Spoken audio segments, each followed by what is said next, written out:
Dobrý deň, vítajte pri sledovaní konferencie Teatry. Tentokrát sa budeme venovať energetike, energie budúcnosti. Sú našou ďalšou témou, predposlednou konferenciou v tejto jarnej časti. Je to naša 70.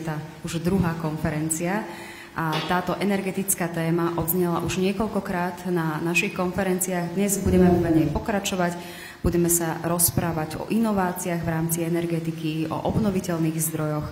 Budeme sa rozprávať aj o zaujímavej téme, ktorá vás posledne zaujala, a to je elektromobilita, alebo teda obnova budov. Všetky nové budovy, ktoré budú pribúdať na Slovensku, už musia byť s nulovými emisiami do roku 2030. Ako je na to Slovensko pripravené, aj to budeme zodpovedať teda s našimi hostiami v našej diskusii, ale hneď v tej prvej diskusii budeme hovoriť aj napríklad o tom, ako je priemysel pripravený na všetky tie zmeny. No a samozrejme tá najdôležitejšia téma, ktorá spotrebiteľov zaujíma, a to je tá cenotvorba, alebo to, ako vlastne štát napríklad pomôže v rámci energopomoci a s tými drahšími energiami do budúcnosti obyvateľom Slovenska. Dnes sa budeme rozprávať v našej diskusii, a tú, ktorú uvidíte v rámci živého vysielania s mojimi dnešnými hostiami, a nimi sú Karol Koša, výkonný riaditeľ sekcie rozvoja elektrizačnej sústavy zo spoločnosti SEPS, teda Slovenskej elektrizačnej prenosovej sústavy. Dobrý deň, vítajte. Je tu s nami Martin Bacovský, investičný riaditeľ ARETE pre stratégiu Energy Transition. Dobrý deň, vítajte. Tomáš Šimovič, manažér rozvoja spoločnosti Slovenských elektrární. Dobrý deň, vítajte. Dobrý deň. Jan Janošovský, vedúci výskumu a vývoja z Centra výskumu a vývoja. Dobrý deň. Dobrý deň. A Andrej Las, generálny sekretár Asociácie priemyselných zväzov a dopravy. Dobrý deň. Pán Koša, začneme teda vami. Spomínala som tie inovácie, alebo to, akým spôsobom vlastne my všetko budeme meniť. Vy máte taký 10-ročný plán takej celej zmeny v rámci tej obnovy tých staníc. My sme sa už rozprávali, lebo ja som mala to posledné číslo, tých 900 miliónov eur, ale medzičasom sa to zmenilo na vyše miliardu. Čo všetko vlastne v rámci tej miliardy chcete urobiť? Ročne sú to veľmi teda ambiciozne plány, by som povedala, v rámci toho 10-ročného obdobia. Tak v prvom rade ďakujem pekne za pozvanie a veľmi rád odpoviem na tú otázku. Je to v podstate výsledok našich analýz, ktoré sme vytvárali ešte predtým, než sme dokázali vytvoriť takýto 10-ročný plán rozvoja, ktorého vystupujeme prirodzene 10-ročný investičný plán. To, čo je v ňom zahrnuté, hlavne pojednáva o vedeniach, elektrických staniciach, ktoré budeme rekonštruovať a takisto budovať nové. Je potrebné povedať, že my sme momentálne v takom magickom časovom míľniku, kedy okrem toho, že potrebujeme budovať nový majetok, nové vedenia, nové elektrické stanice, transformátory, tak začíname obnovovať prenosovú sústavu, ktorú budovali naši predkovia. To znamená, je to taký kolobeh. Bohužiaľ aj na túto časť treba vyčleniť určité finančné prostriedky na to, aby sme udržali aspoň to, čo dneska v sústave máme. Ale môžem teda povedať, že veľká časť týchto prostriedkov má ísť práve do budovaní vedení a obnovy vedení, takisto budovaní staníc, obnovy staníc. Ale treba brať ohľad aj na to, že to nie je len o vedeniach, o staniciach, ale sú tam ešte rôzne iné podporné systémy, ako sú obchodné systémy, bezpečnostné systémy, ICT systémy, ktoré tiež pohltia nejakú časť investícií. Budeme sa rozprávať o tom, že prečo je to teda ten ambiciózny cieľ a prečo sa tak teda navyšuje, ale poďme si povedať najprv tie benefity pre užívateľov sústavy, aké z toho vyplývajú. Tak v každom prípade našou snahou je robiť tú prenosovú sústavu efektívnejšiu, a čo teraz veľmi rezonuje, flexibilnú. Je to zatiaľ pojem, ktorý není úplne ešte utrasený, ale v priebehu najbližšieho roku sa dozvieme, čo to presne tá flexibilita na úrovni prenosových a distribučných sústav znamená. Ale ja len môžem povedať toľko, že naozaj to bude vyžadovať ďalšie finančné prostriedky. Čo však môžeme garantovať, že po vykonaní týchto investícií bude v sústave dostatok kapacity pre užívateľov k tomu, aby sme vedeli naplniť aj národný energetický a klimatický plán, ktorý je by som povedal, takou mantrou a veľmi dôležitým dokumentom slovenskej energetiky.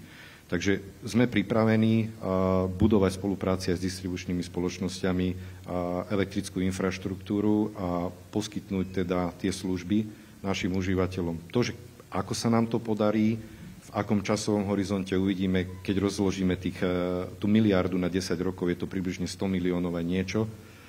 Na jeden rok samozrejme to prirodzene sa niekde musí odraziť.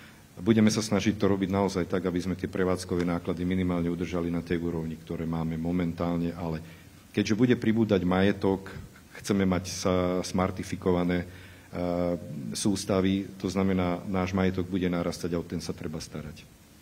Budeme sa teda rozprávať ešte, ako som spomínala, o tom ambicioznom pláne, o tých službách, materiáloch, ktoré sa teda navyšovali, aj v zásade tá cena. Poďme ďalej, pán Šimovič. My sme sa aj pred panelom teda rozprávali vôbec o tej budúcnosti, o energiách, o ktorých sa teraz v súčasnosti rozprávame, aj o obnoviteľných, ktoré sú teraz veľkou témou aj na iných konferenciách, okrem tej našej. Solárne veterné parky, ktoré majú byť nejakou budúcnosťou, alebo teda majú riešiť tú situáciu, ktorá je aktuálna, ale nie sú to úplne že stabilné zdroje a asi úplne nezastavieme celé Slovensko solárnymi a veternými parkami a asi priemysel sa na nich tak veľmi nespolieha. Stále to jadro pokrýva 25% spotreby v Európe. Ako to vy vnímate, respektíve aká je teda tá ďalšia stratégia? Máte úplnú pravdu. Spotrebitelia chcú používať elektrínu aj vtedy, keď nefúka, nesvieti. To znamená, že potrebujeme doplniť tieto nestabilné zdroje stabilnými zdrojmi a aj dostatočnou kapacitou flexibility. Na Slovensku vlastne máme flexibilitu existujúcu už v podobe Vázkej kaskády a prečervacích vodných elektrární, alebo aj plynové elektrárne Malženice, aj teplárne vedia poskytovať flexibilitu. To, čo je ale veľmi dôležité, teraz hovoríme veľa o cene pre koncového zákazníka. Tá cena sa skladá z niekoľkých súčastí. Jedna vec je samozrejme tá cena komodity ako takej, teda cena elektriny, ktorá je určovaná burzou. Tam je pravda, že slnečné a veterné elektrárne vlastne majú nulové náklady na výrobu, nespotrebujú žiadne palivo alebo vodu. Vlastne keď fúka, tak vyrábame elektrínu, keď svieti, vyrábame elektrínu z solárnych panelov. Teda táto elektrina je lacná, ale samozrejme si to vyžaduje aj tú flexibilitu, ale aj tie investície do tej prenosovej sústavy alebo distribučnej sústavy, o ktorej hovoril pán Koša pred chvíľou. To znamená, že to, čo je veľká výzva aj pre Európu, aj pre Slovensko, je rozvíjať celý ten systém takým spôsobom, aby sme čo najviac udržali tie náklady pre toho koncového zákazníka na primeranej úrovni, teda tak, aby bola aj cena elektriny ako komodity na primeranej úrovni, ale vlastne aj všetky distribučné prenosové poplatky a tarify, aby sa nám podarilo udržať tak, aby to toho koncového zákazníka príliš nebolelo. Dobre, ale stále hovoríme, že aby to nebolelo, aby sme to skúsili teda udržať, čiže nemáme ešte teda jasný plán. Zároveň sa v druhom paneli budeme rozprávať o energopomoci, aby sme to nejakým spôsobom aj dotovali tým ľuďom, čo teda štát chce nejako cieľene riešiť v súčasnosti, čiže ten plán ešte nie je. Ja si myslím, že ten plán sa tvorí, ale je fakt, že je to veľká výzva, lebo keď sa pozrieme na posledných 30 rokov, tak vlastne dve veľké transformácie sa dejú v energetike. Jedna vec je liberalizácia energetiky. Ešte do 90. rokov vlastne všade fungovala energetika ako monopol. Potom prišla liberalizácia a potom zelená transformácia. To sú naozaj ako dve veľké veci, ktoré sú naozaj extrémne zložité, aby sme ich dosiahli. No a musíme nájsť spôsob taký, ako celý ten systém postupne vystavať, aby bol čo najnákladovo efektívnejší. Ja dám len jeden príklad. Vo Francúzsku majú štúdiu, ktorú si spravili v roku 2021, kde porovnávali rôzne zložky alebo rôzne formy, akým spôsobom rozvíjať svoj energetický systém, výrobu, prenos, distribúciu do roku 2050. No a vlastne videli tam dosť veľké nákladové rozdiely. Keď to potom komentoval bruselský think tank Bruegel, tak hovoril o tom, že keby sme sa takto pozrieť na to na celú Európu, tak mohli sme ušetriť až 100 miliard eur ročne v celej Európe. Teda to, čo potrebujeme naozaj veľmi rozmýšľať nad tým, ako tú koncovú cenu vrátane všetkých zložiek udržať na dobrej úrovni. K cenám sa ešte samozrejme dostaneme. Poďme sa pozrieť ešte raz, pán Bacovský, na tú výrobu, energiu, ktorú vlastne nazývame, že je moderná. Vy sa teda na to nejakým spôsobom orientujete, respektíve tam vidíte priestor. A zároveň teda pripomeniem, my sme sa takisto rozprávali, že Česká republika je niekde inde, aj v rámci tých možno politických vyhlásení. Ako je Slovensko? Ako vy vnímate modernú výrobu energie? Já bych se tady připojil k tomu termínu flexibilita. Já si myslím, že klíčem k zodpovědnému investování v energetice v současné době je investovat do flexibilních zdrojů. To znamená do zdrojů, které jsou schopny vyrábět elektřinu, kdy je potřeba, bez ohledu na počasí nebo na aktuální situaci větru v severním Německu a tak dále. Myslím si, že naše část Evropy prostě bude čelit vlastně nedostatku energií, protože kolem roku 2030 se uzavřou uhelné elektrárny, nějaká masivnější výstavba jaderných elektráren tady v tomto regionu nás nečeká, to znamená, reálně musíme vlastně se dívat po technologii, která je schopná dodat stabilní a flexibilní dodávky elektřiny, což za mě je zemní plyn. Jo. Je potřeba si říct, že prostě je to zemní plyn je čím dál tím více médium vnímané jako transition medium, to znamená jako typ paliva, který nás přenese z emisní do bezemisní budoucnosti. A samozřejmě každá země se na to dívá trochu jinak, tak samozřejmě slovenské reálie jsou asi jiné než české reálie. Co je vlastně realita, je, že potřeba investovat do sítí a do bezpečnosti těch soustav. Jo? Protože samozřejmě ten španělský příklad blackoutu je velmi zdvižený prst pro všechny distributory a operátory trhu. A já si prostě myslím, že do budoucna je potřeba investovat do flexibilních zdrojů. Já říkám, že za každou megawattu v OZE musí být někde nastartovaná normální elektrárna, to znamená, čeká nás jako období investování do flexibility. Na druhou stranu je potřeba i vymyslet nějaký investiční model. Já bych jenom řekl, že v České republice před 2 lety bylo 170 hodin se zápornou cenou elektřiny, v loňském roce už to bylo 350 hodin. To znamená, je velmi obtížné investovat do obnovitelných zdrojů v současné době a stejně tak bude obtížné investovat i do té flexibility, pokud nebude existovat nějaký rámec, který zajistí návratnost těch investic. Ale nicméně věřím to, že investice do flexibilních zdrojů, úložišť a kombinace různých technologií je ta správná cesta, která nás přenese do nějaké modernější energetiky.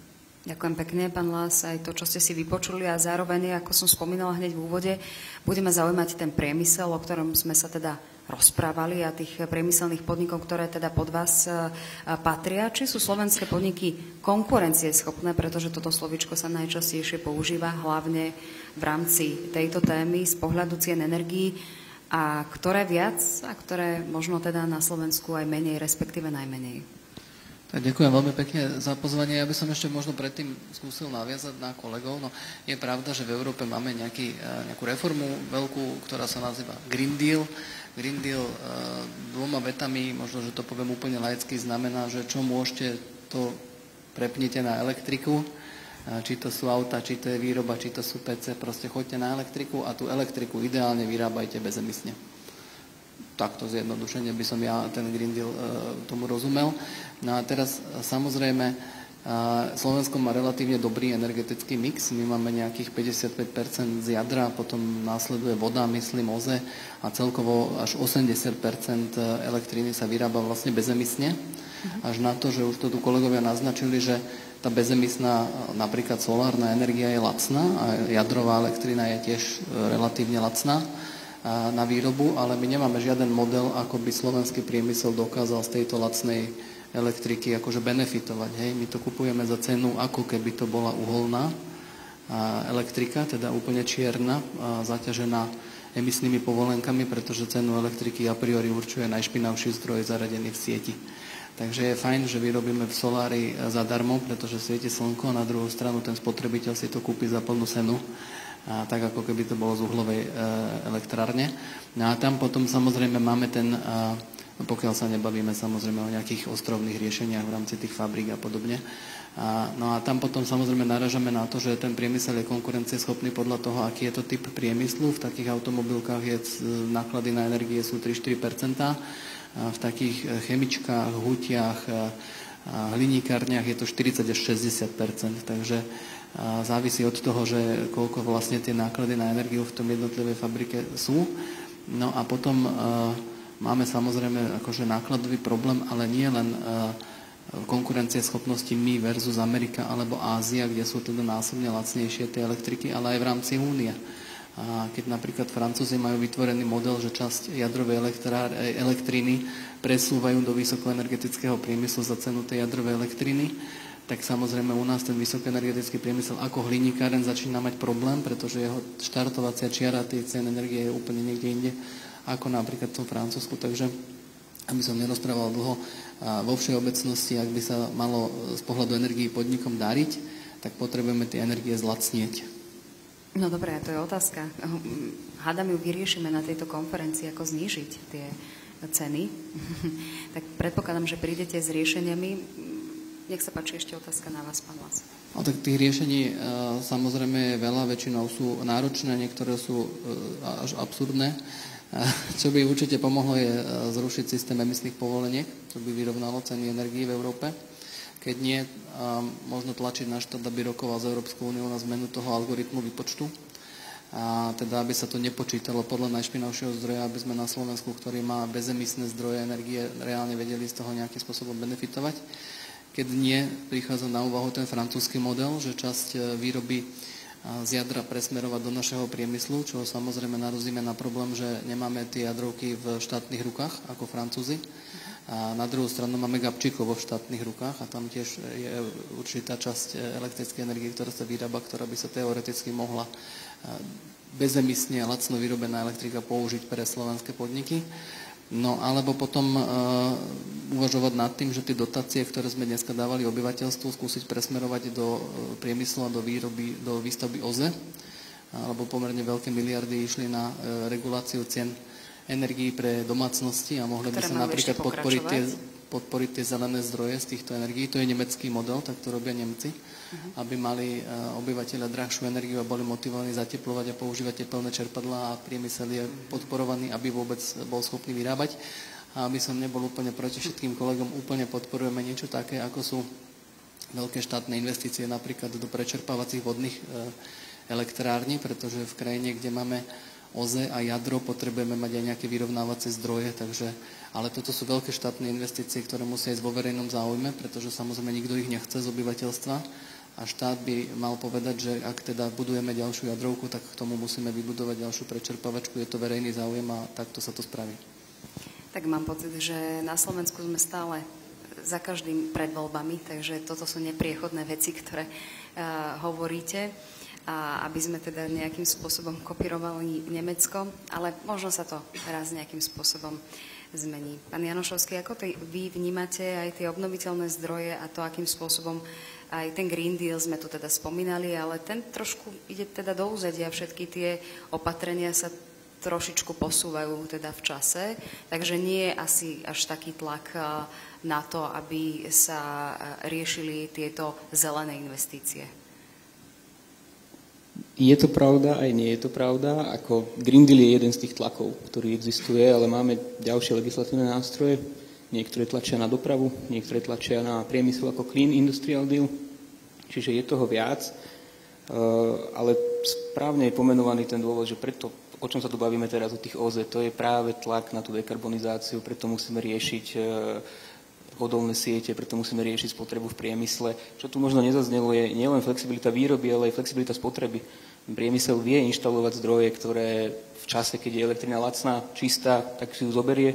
V čase, keď bude špinavá, drahá, tak si radšej použije tie svoje vlastné zdroje. Ako je vidieť ten vplyv OZE, keď sa pozriete na spotové ceny elektriny.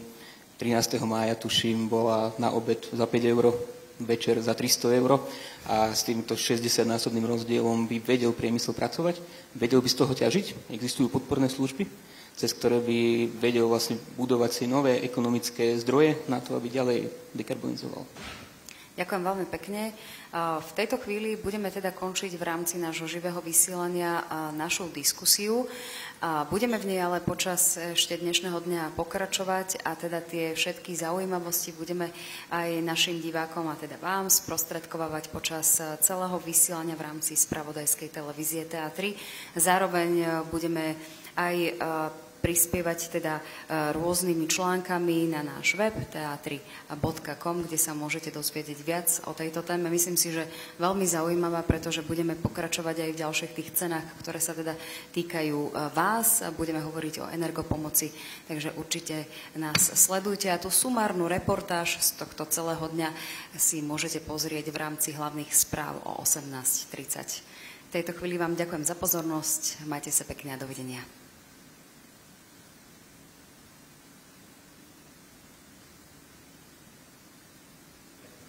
Ďakujem vám pekne a môžeme pokračovať ďalej. Páni si vydýchli, ako som počula teda ešte z toho predošlého, takže teraz si môžeme povedať, ako je to naozaj. A teda tu naozaj realitu, lebo sme sa snažili byť trošku taký miernejší, ale či je to také optimistické, alebo nie. Rozprávala som sa s vami aj pred tým panelom, páni, že ako je to vlastne s zavádzaním týchto všetkých veľkých zmien, ktoré tu máme, v rámci tých ľudských zdrojov, že máme tu finančné prostriedky, ktoré sa nám navyšujú, ale či máme to pokryté aj ľudskými zdrojmi. Ja len teda pripomeniem, že vo všetkých teda sektoroch je veľký problém, ale práve v tomto je mimoriadne veľký, keďže tí ľudia, ktorí majú ísť na tieto všetky odborné funkcie, že tých na Slovensku je stále menej a menej výrazne. Nech sa páči. Áno. Máte úplne pravdu, pani redaktorka. Slovenské elektrárne s týmto majú naozaj veľký problém. Vlastne máme v Slovenských elektrárniach silné populačné ročníky, ktoré idú do dôchodku. Možno nám úplne nepomohol aj ten predčasný odchod do dôchodku, ktorý sa stal. A vlastne to, čo vidíme, je ako veľký problém, je malý záujem mladých ľudí o štúdium techniky. Proste nie je to až tak dávno.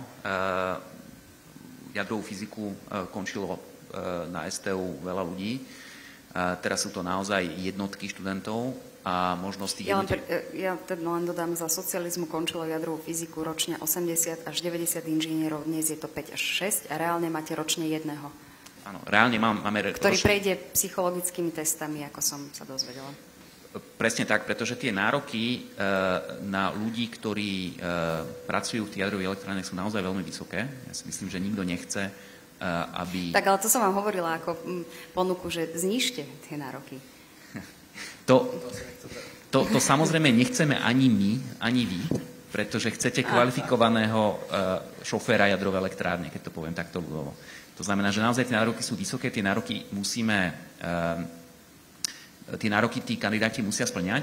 A vlastne to, čo sa deje, je, že tým pádom, že nemáme kandidátov, ktorí vyštudovali jadrovú fyziku, vlastne bereme tam potom aj strojárov a ľudí, ktorí vyštudovali elektrotechniku, ktorých ale musíme viac školiť. To znamená, že ten strojár, ten jadrár, ktorý by to vlastne zvládol za rok alebo za 2, tak strojár proste potrebuje oveľa dlhšiu prípravu.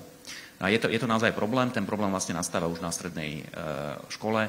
A ja vlastne zacitujem pána profesora Slugenia z STU, ktorý hovorí tam, kde môže, že problém je už na strednej škole, pretože ľudia, ktorí dokážu učiť stredoškolskú matematiku a fyziku, majú aj iné profesionálne možnosti, lebo predsa len učiť stredoškolskú matematiku a fyziku nie je vôbec jednoduchá vec.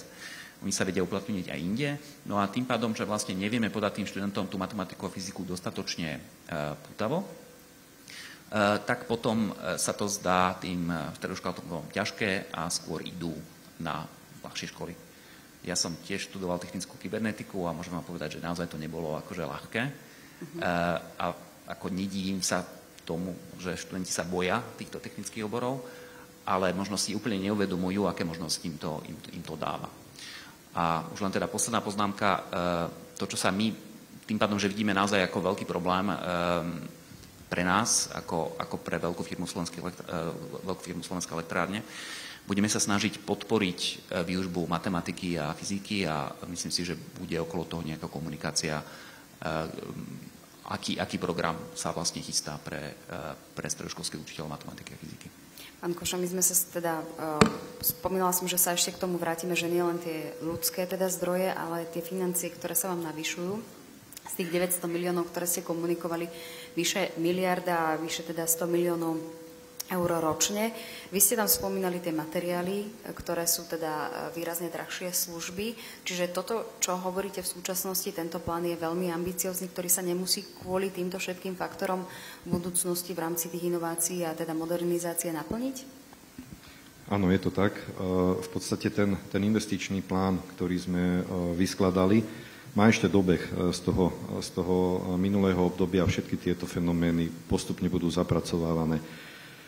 Čo sa rieši aj na úrovni Európskej komisie, okrem tej problematiky ľudských zdrojov. Je tam problém skutočne s lehotami dodávok dôležitých komponentov. To je, by som povedal, veľmi vážna vec.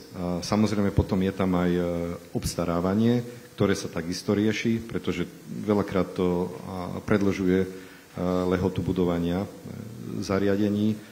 No a tieto veci sa snaží naozaj Európska komisia nejak systémovo riešiť. To, ako sa to podarí, nevieme momentálne vyhodnotiť, ale intenzívne sa o tom rokuje. Ak sa toto nepodarí, tak môžeme povedať, že aj ten plán, ktorý máme my, alebo aj iné prenosové sústavy, bude ohrozený a budú ho musieť prepracovať. A čo to znamená, že keď sa bude musieť prepracovať tento ambiciózny plán aj pre priemysel a pre firmy?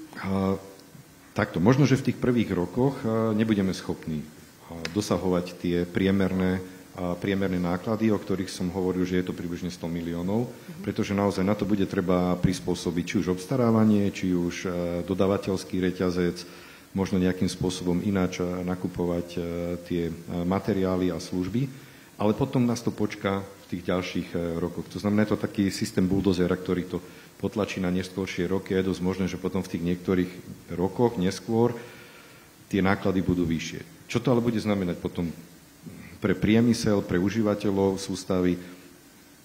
Momentálne veľmi ťažko povedať, pretože na to vplýva naozaj regulačná politika, nastavenie systému regulácie a to, aký majetok budujeme v daných rokoch, ako tie odpisy prichádzajú do tých jednotlivých rokoch, ale určite je možné povedať to, že ak máme toto všetko budovať a s takým rozpočtom, je skôr lepšie očakávať, že sa to nejakým spôsobom musí odraziť aj v tých tarifách.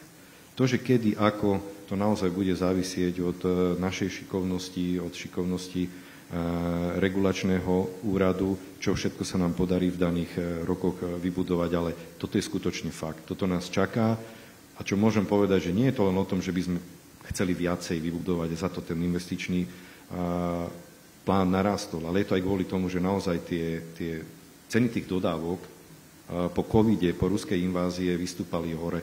Neviem, či naozaj ten svet sa zbláznil, ale každý chce všetko a chce to hneď. Zajtra aj tie požiadavky, ktoré chodia od datacentier, od užívateľov, pripojenie, chceme pripojiť 200 MW. Dobre, v poriadku. Kedy? Na budúci rok. No, to vôbec nie je možné. Čiže my aj sa snažíme usmerňovať a hovoriť, že musíme byť trochu aj trpezliví, na druhej strane trochu opatrní. Vidíme, čo sa stalo aj v Španielsku. To znamená, nedá sa všetko hneď a zrazu. To, čo tu máme dnes, za to môžeme ďakovať našim energetikom v minulosti, našim predchodcom. Budovali to veľmi dobre, s dobrým konceptom, s dobrými základmi, na tom treba budovať a naozaj byť trochu opatrný. To zase nehovorím, že treba rozvoj zastaviť, to sa nedá. Tá transformácia pôjde ďalej a bude závisieť len od nás, v akom rozsahu a v akom čase. Nech sa páči, pán Šimonovič a potom pán Las. Ja by som len veľmi krátko doplnil pána Košu. Vlastne to, že sme to robili dobre, sa ukazuje vlastne aj dnes, pretože keď sa pozriete na krajiny Európskej únie alebo okolité krajiny, Slovensko je vo veľmi dobrej situácii, kde má vyriešenú výrobu bázovom zaťažení na veľa rokov dopredu. Proste my sme v tých 70. 80. rokov, naši otcovia, starí otcovia tu nastavili nejakú koncepciu rozvoja tej energetiky. Nikto ju nejakým spôsobom moc nenabúral a vlastne teraz hovoríme o tých posledných, alebo dokončujeme Mochovce 4, hovoríme o novej prečeprávačke, tá nová prečeprávačka bola vlastne posledná vec z tej starej koncepcie, ktorá sa nepostavila. A vlastne my sme išli posledných 30 rokov vlastne zo zotrvačnosti, tak, jak to naši otcovia, starí otcovia vymysleli. My sme len pokračovali a sme na tom teraz naozaj veľmi, veľmi dobré oproti Francúzsku, Česku, Poľsku, aj Nemecku, možno do istej miery. A teda môžeme byť radi. Ale otázka je, čo ďalej. Tak ale toto malo odznieť ešte v tej prvej časti pre divákov, že sme na tom dobre ešte aj lepšie ako Česi, tak to už úplne... A oproti Nemecku určite. Oproti Nemecku. Ale s tým Českom sa tak častejšie porovnávame. Pán Lásnik, sa páči. Ja sa musím usmievať zo súkromného dôvodu, lebo môj starý otec Teodor Hodal bol hlavným architektom, kresličom, šéf-dizajnerom sieti a trafostaníc v elektrovode v tom čase. A teraz má 91 a ešte stále mu to myslí, takže ja mu odkážem mu, že nakreslené to bolo dobre. Dobre, to je také moje súkromné rodinné posolstvo. A na druhú stranu o tom, čo tu dneska rozprávame, sú z pohľadu priemyslu ako spotrebiteľov, sú to nejaké verejné výdavky a verejné záväzky, ktoré ja neúplne rád počúvam, že možno ich nestihneme si teraz splniť a toto všetko sa nedá popripájať, pretože ja sa opäť vrátim k tomu Green Dealu a k tej zelenej transformácii, tak všetci v priemysle sme nastavení na to, že zelená transformácia sa deje.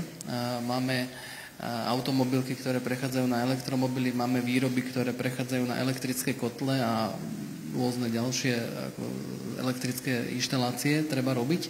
A my naozaj reálne máme, zákazníci to očakávajú v rámci celého ESG. Zákazník očakáva, že vaša výroba bude zelená, že už nebudete vyrábať z emisných zdrojov, že nebudete mať také špinavé kotle a podobne, ale že to budete mať celé zelené.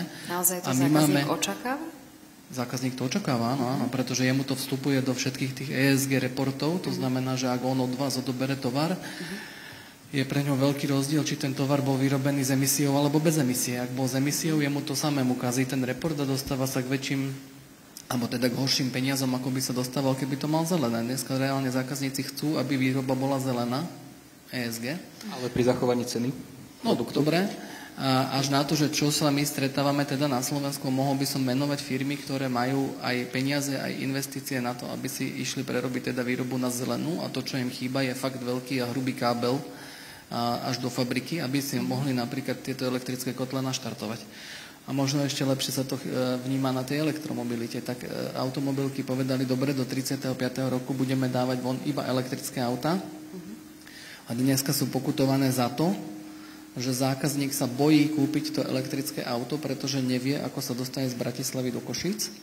Pretože z Bratislavy do Košíc nie je vybudovaná dostatočná sieť nabíjačiek, čo je ale záväzok verejný, štátny, ktorý povedal, že dobre, dobudujem to. Nemusia byť nabíjačky, aspoň tam dotiahnuť tú elektriku a my už si zasúťažíme o to, kto tam tie nabíjacie stanice reálne postaví. A keďže nemáme poplnené tieto verejné záväzky, tak zákazník sa bojí do tej elektromobility ísť a my teraz pokutujeme automobilky, že nemajú dostatočné predaje. Takže to sú dve strany tej istej palice. A spolu s tým, že ideme teda byť zelení, lebo tlačíme na Green Deal, s čím priemysel v zásade súhlasí, musíme si plniť aj tieto verejné politiky a to rozpráva kolega. To sú tie investície, ktoré ale treba zabezpečiť tak, aby boli včas. Ďakujem pekne. Chceli ste, pani, reagovať? Pán Pacovský, začne. Já, jestli můžu, já za RTS jsem odpovědný i za dodávky zelených energií našim nájemcům, což je většinou automotiv. A samozřejmě všichni chtějí být zelení, ale za nejnižší možnou cenu.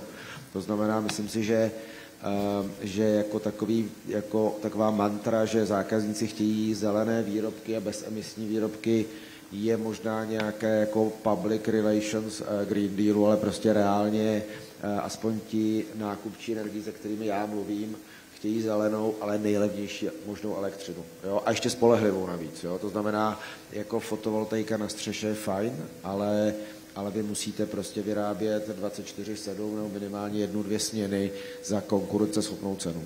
Jo? A myslím si, že, nebo aspoň já trošku cítím, že to ESG a taková ta takový ten extrémní pohled na ESG a ESG reporting se podle mě trochu teďka jako relativizuje a myslím si, že dojdeme k nějakému rozumnějšímu kompromisu než takovému hodně velkému ESG reportingu a ty ceny elektřiny prostě musí reagovat na nějakou nákladovou strukturu těch výrobků. Ďakujem pekne. Pán Košák, ste chceli reagovať? Určite áno, aj viackrát, ale čo som chcel zdôrazniť je, že ja tu teraz zastupujem ako prevádzkovateľov prenosových sústav a myslím, že môžem hovoriť aj za prevádzkovateľov distribučných sústav, že my sme tí, na ktorých sa budú pozerať, keď sa niečo stane. To znamená, bezpečnosť dodávok, mne sa zdá, že niekedy je to naozaj už nejaké klišé. Hej, niekto to vymyslel a vy sa o to starajte. Keď je všetko dobre, tak každý hovorí, robíme dobre tú robotu. Potom príde blackout, nechcem to privolávať, a už potom jedno, čo ste robili. No, to je presne to, že, ale to je možno tak správne. Na jednej strane si tí, čo chcú pripájať, chcú byť zelení, chcú byť lacní, na druhej strane sme my, ktorí to musia všetko ustrážiť a musí to fungovať tak, ako to naši starí otcovia urobili a minimálne, aby sme to nezhoršili. A to je presne tak, že veľakrát ústa predbiehajú rozum. A ja si myslím, že aj v Európskej komisie sa to stáva. Pretože oni už dopredu vedeli, keď chceme tú transformáciu, siete budú rozhodujúcim prvkom. Prečo sa nezačali najprv budovať siete a potom sme mohli robiť všetky ostatné veci? Nie, my to robíme presne naopak. Robíme všetko to, čo má prinášať ten benefit skôr, ale zrazu zistíme, že nemáme dostatok sietí. Potom samozrejme sa navyšujú aj poplatky za prevádzkovanie sietí. Každý hovorí, že výroba zo slnka, z vetra je lacná. Ja si to nemyslím. Keď si zoberieme len to, že koľkokrát musia robiť v okolitých sústavách redispatching. To robia presne kvôli tomu, že zrazu začne fúkať, zrazu svieti. Na jednej strane kontinentu je veľká výroba, na druhej strane je spotreba. Všetci ostatní sa musia odstavovať, respektíve prispôsobovať výrobu tak, aby tá elektrina vôbec vedela tam prúdiť. Ale ten redispatching stojí obrovské miliardy. A to práve treba dať na vrúb výrobu fotovoltických, neriadených fotovoltických a veterných elektrární. Čiže ono je to tak, presne tak, keď ústa predbiehajú rozum. Toto sa malo položiť pekne na papier, povedať si, takto to je a urobiť tie opatrenia rozlišené v čase. Toto treba urobiť najprv, potom príde táto vec. Bohužiaľ, Nemci to všetko prebehli, otočili dole nohami, teda hore nohami a čo teraz vidíme, nakoniec sa vracajú sami dozadu a spochybňujú svoju energetickú politiku. Ďakujem pekne, pán Janošovský, ešte chcel na vás reagovať? Ja by som chcel len potvrdiť, že to je pravda a je veľmi nebezpečné myslieť si, že elektrifikovať všetko je správne riešenie. To treba hľadať správne zdroje na tú konkrétnu spotrebu. Proste nemôžeme sa snažiť jedným riešením vyriešiť úplne všetko. Tu keď som počul, že sa elektrický boiler niekde inštaloval, ja si neviem predstaviť prečo. S akým dôvodom by to niekto robil, pretože elektrina je teraz drahšia. 2-3-násobne ako plyn. Tepelné čerpadlá budíš, tie ešte majú zmysel, lebo vedia časť energie využiť aj tej zvyškovej. Ale priama elektrifikácia tu nedáva zmysel a toto platí aj o akomkoľvek inom chemickom, rafinérskom procese, ktorý si vyžaduje vysoké teploty. Tam skrátka nedostanete tú elektriku a keď sa bavíme o tom, že teda všade všetko dáme do zástrčky, tak mi to pripadá ako snažiť sa aj s polievku vidličkou. Ono to ide, ale človek sa nadrie. Ale je potřeba si říct, že spolehlivost dodávek je drahá prostě a jestli chceme mít spolehlivé dodávky 24/7, 365 dní v roce bez rizika blackoutu, tak prostě je potřeba investovat do té regulované části soustavy a určitě ten trend bude, že regulovaná část ceny poroste, zatímco možná silová elektřina nebo cena silové elektřiny půjde dolů, ale prostě ta celková cena elektřiny buď bude v lepším případě stejná, ale buďme realisti, spíš poroste. Jo, prostě musíme si uvědomit, že prostě bezpečnost dodávek je vlastně jako drahá věc. A jsou to takové neviditelné náklady prostě na to, že ty sítě se nezhroutí. Jo. A podívejme se, ve Španělsku nešel proud 6 hodin a jaké to má prostě desítky miliard ztráty důsledky. Takže já myslím, že je potřeba se opravdu zaměřit na tu regulovanou část složky a distribuci a přenos elektřiny. Jako myslím, že Německo je pěkným příkladem, jak to jako nedělat vlastně. No. A současně bych opravdu poděkoval předkům v 70. letech, protože jako československá distribuční a přenosová soustava je opravdu jako velmi, velmi odolná. Tak ešte raz, pán Las, ďakujeme veľmi pekne, aj teda vašim predkom, aby ste to teda odkázali. A pošleme aj záznam, aby sme to teda mali aj takto zdokumentované, aby ste to teda mali. Ešte sa vrátim k tomu ESG, pretože to ESG, alebo ten Green Deal, sme riešili na všetkých našich konferenciách naprieč vlastne priemyslu, všetkých tých developerských projektov, ktoré sme mali vlastne v poslednom období. A vy už ste to teda spomínali, že sa to má nejakým spôsobom teda upraviť na základe nejakých aktuálnych teda požiadaviek a podmienok. A teda má sa to teda upravovať, pán Janošovský, respektíve, že má to teda do budúcnosti vyzerať inak, ako sme to teda prezentovali v posledných mesiacoch? Dobre, ak sa ideme rozprávať o ESG, tak sa bavíme o trošku inej legislatíve ako je Green Deal, bavíme sa o CSRD, to je vlastne korporátne reportovanie o udržateľnom a zodpovednom podnikaní. A áno, ten najnovší vývoj je, že teda nový Európsky parlament si odhlasoval stop the clock, posunutie o 2 roky týchto povinností. Momentálne prebieha celkom zaujímavá debata o tom, ako sa zmenia kritéria. Pôvodne to malo byť pre firmy, ak sa nemýlim, teraz nechcem klamať, 500 zamestnancov alebo 200, teraz je debata, že nech je to 1000, nech je to 3000, nech je to 10 000, ako sú tam naozaj rôznorodé názory a bude ťažké nájsť nejaký kompromis. Každopádne, to je jedno to hľadisko legislatívne, ale ako tu už zaznelo, zákazníci, veľké firmy tak či tak podliehajú rôznemu reportingu a potrebujú tieto údaje. Zároveň banky majú svoje vlastné legislatívne tlaky, musia ozeleňovať svoje portfólio. A viem z prvej ruky, že Tatra banka, všetky tieto banky hľadajú vo svojom existujúcom portfóliu klientov, ktorých by mohli prehlásiť, že spĺňajú taxonómiu, spĺňajú to ESG, môžeme ich zarátať do našich zelených investícií. Čiže banky vytvárajú produkty pre svojich zákazníkov, ktorí, dá sa viac menej povedať, že buď majú samostatné projekty, ktoré spôsobujú dekarbonizáciu, alebo sa chovajú zodpovedne, chovajú sa v princípoch ESG. A toto je ďalší spôsob, akým sa vyvíjajú teda tlaky na to, nie len ten legislatívny, ale aj ten biznisovo-finančný. Áno, tie financie sú veľmi dôležité. Šimovič, nech sa páči. Ja by som ešte zareagoval na kolegov v paneli. To, čo si treba uvedomiť, je, že tie zelené riešenia sú proste drahšie. Keby tie zelené riešenia boli lacnejšie, tak už by tu boli, pretože trh by si ich sám vlastne vyžiadal a vytvoril.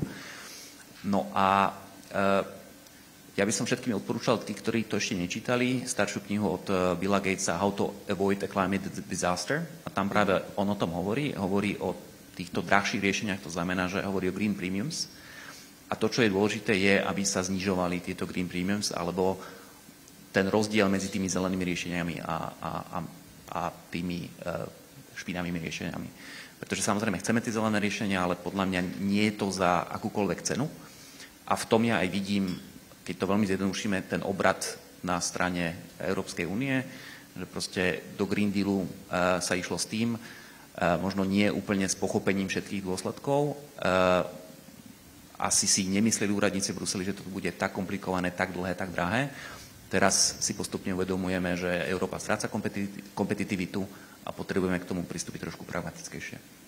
Pán Pacovský chcel reagovať a potom pán Las. Já jsem chtěl spíš reagovat na ten reporting uhlíkové neutrality. Já prostě spoléhám na to, že zvítězí zdravý rozum a že uhlíková neutralita bude reportována těmi, kteří to chtějí dělat primárně, nebo jejichž akcionáři na tom trvají.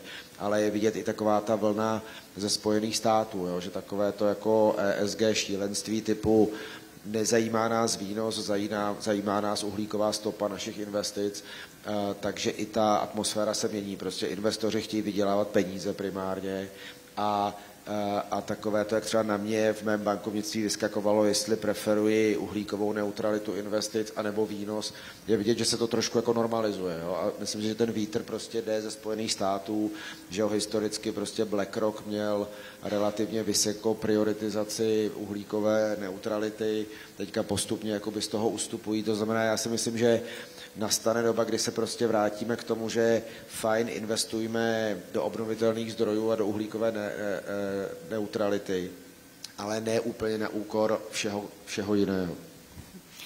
Ja už som bola v toľkých panelových diskusiách, kde sa stále hovorí, že nech sa presadzuje zdravý rozum, ale to stále tak nejako nepresiakne do toho Bruselu, keď stále nedostatočne to teda kričíme, aby to išlo teda ďalej.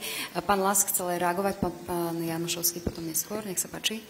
Tu do Bruselu je ďaleko, my ten zdravý rozum aj na Slovensku by sme potrebovali, to by aj nám niekedy stačilo.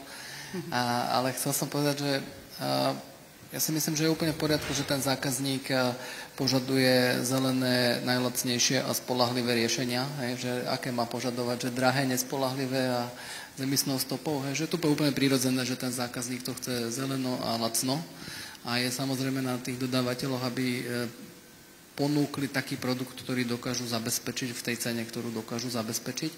Ale z pohľadu toho priemyslu zákazníka mnohokrát my potrebujeme hlavne predvídateľnosť a stabilitu. Lebo aj také výrobné modely sa napríklad naceňujú na 7 rokov dopredu, my by sme potrebovali na tých 7 rokov vedieť predvídateľnú cenu. Či tá cena by bola 60, 70, 80, 100, 110, 120 je v podstate jedno, pretože sa to zacení do toho výrobku. Výborne. Všetci páni chcú reagovať na vás. Sa to nacení do toho výrobku. Ja som sa chcel vrátiť k tej myšlenke, lebo mi to zostalo vtedy, že niekedy je cena 5, niekedy je 300 a čo si ten podnik na tom nebenefituje, no tak pretože ten podnik a priori nie je akože gambler s cenami jednotlivý a ideálne by potreboval cenu 150, ale vždycky a zacenili ju teda do tej ceny tej výroby ako takej, takže asi toľko a vidím, že som spôsobil vášne, takže nechám to ďalej. Na tú stabilitu teda, na tú predikciu, pán Šimovič, nech sa páči. Áno, ja si myslím, že tá stabilita je dobrá aj pre priemysel, aj pre energetiku. Proste Slovenské elektrárne sú veľká firma s ako veľkým capexovým plánom a my tiež potrebujeme stabilizovať svoje príjmy, pretože proste nemôžeme rušiť projekty, ktoré nám trvajú roky. Teda aj preto predávame tú elektrínu dopredu a keď je záujem od nejakého zákazníka na dlhodobý kontrakt na 7 rokov, povedzme, určite sa o tom vieme baviť. Je dokonca... Žiarská hliníkareň je určite s vami v kontakte, takže...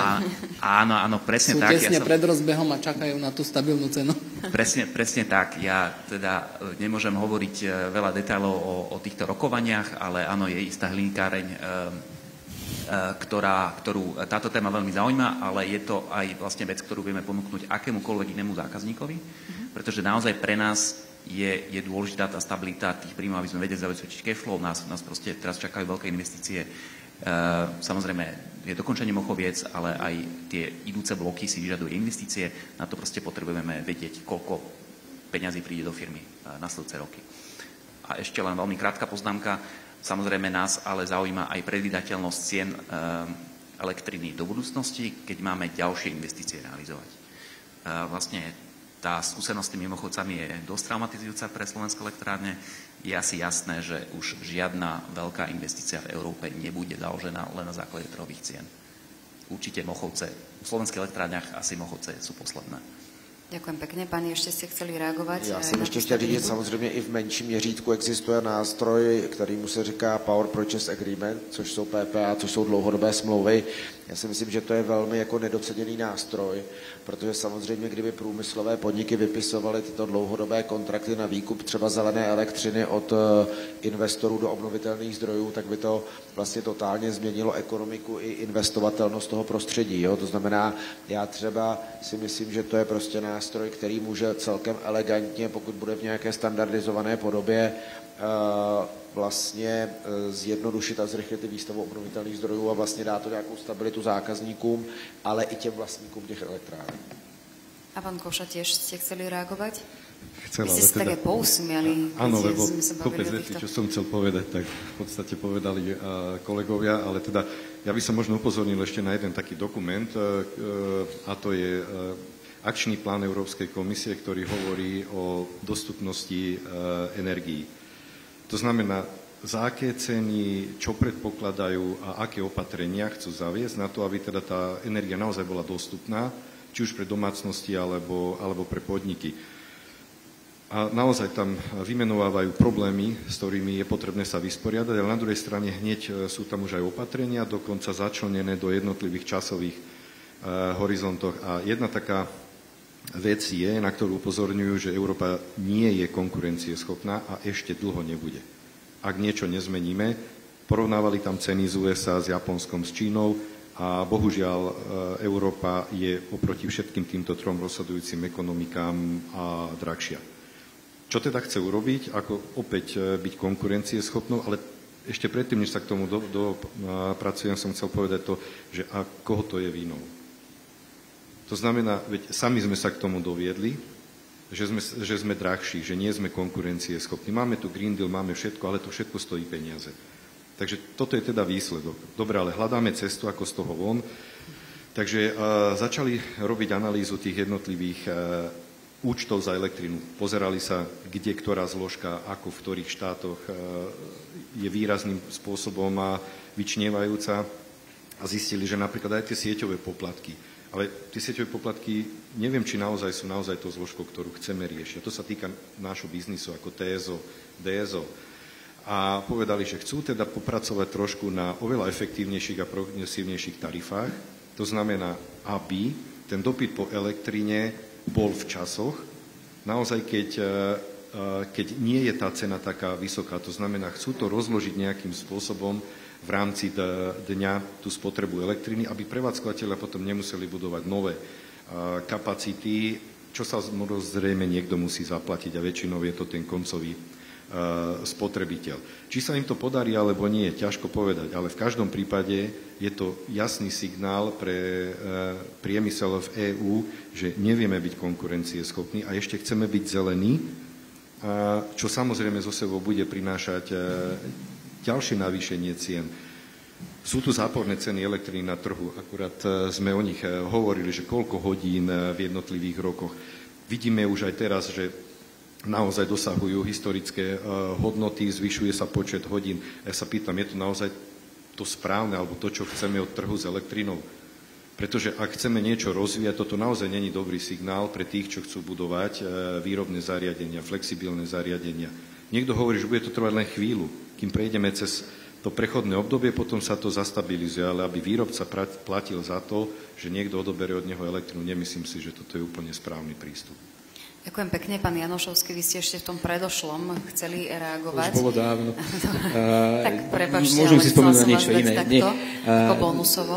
Zaznela teda konkurencieschopnosť a že teda zákazník má právo žiadať najlacnejší a najčistejší produkt. Áno, len treba mať férové ihrisko a my sme si ho trošku sami spravili neférovým.